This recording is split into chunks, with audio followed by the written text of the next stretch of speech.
You're very close to it in terms of getting, people up there. And for the moment, let's take the optimistic view that you're successful in doing this, and your test program is robust and vigorous and produces a vehicle that can safely and reliably take people. And I know you're being very, very careful about that.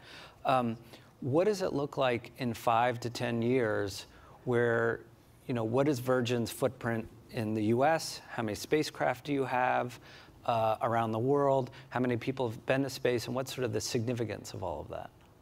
So right now, only about 550 people have ever been to space in the entire history of humanity. I mean, I don't know how many people are here today, but it's probably, a few hundred.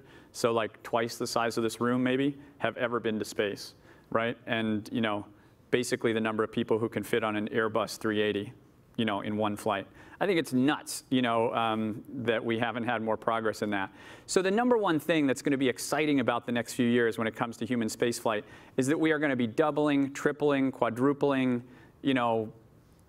by 10 the number of people who've been to space in a relatively short order. And by short order, I mean, a small number of years. I think that's going to have a profound impact on the planet. The astronauts that were just up here, speak so eloquently about the impact that the space experience has on them when they go up into space, and the idea of the overview effect. And there's this great show that many of them were on about One Strange Rock. That profound shift in perspective that you get when you do go up to space and you look down at our home planet and you see the fragility of the biosphere.